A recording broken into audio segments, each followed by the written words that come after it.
In this recording, we'll discuss the anatomy of the pharynx.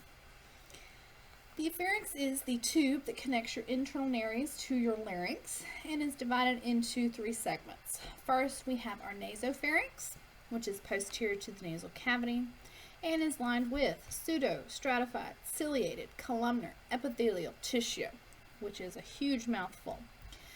These pseudo-stratified, ciliated cells help warm, humidify, and filter inspired air, okay, just like we saw in the paranasal sinuses as well.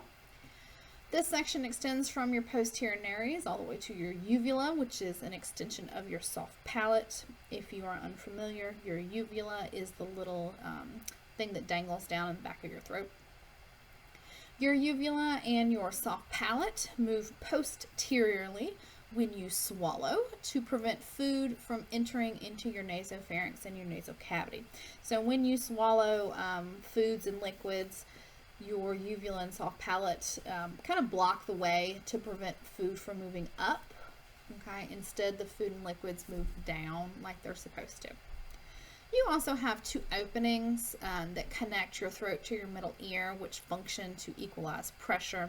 These tubes have a lot of names. You can call them your pharyngotympanic tubes, your auditory tubes, your eustachian tubes, whatever terms you prefer. And then last but not least, we have your adenoids and your pharyngeal tonsils within the nasopharynx region that help trap and destroy pathogens from the air that we have breathed in. Next on the pathway, we come to your oropharynx, which is located posterior to your oral cavity. It extends from the uvula to the tip of the larynx, known as the epiglottis. There's really nothing overly exciting to add here. It's just the next part of the passageway for air to flow through on the way to the laryngopharynx. This is the last segment of the pharynx itself. It extends from your hyoid bone to your esophagus. Now, your esophagus will be used to move food into your stomach.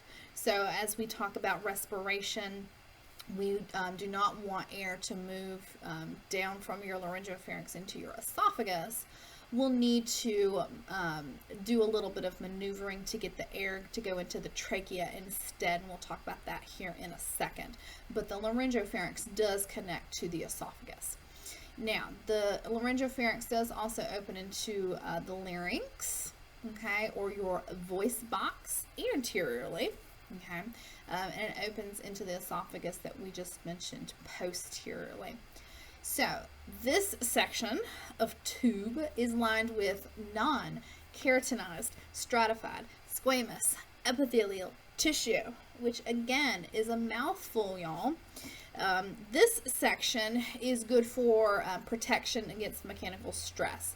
Because this section of passageway is used for both air and food, okay, and the oropharynx is as well, you would get that mechanical stress every time you swallow, okay. We don't want to rub a hole from friction in the laryngopharynx or any other portion of the tube, really. And so we do line this with stratified squamous epithelial tissue instead of the pseudo-stratified that we mentioned a second ago. So there's purpose to the madness there, y'all. So we have breathed in air through your nares, okay. We've gone through your nasopharynx, your oropharynx, and your laryngopharynx, okay.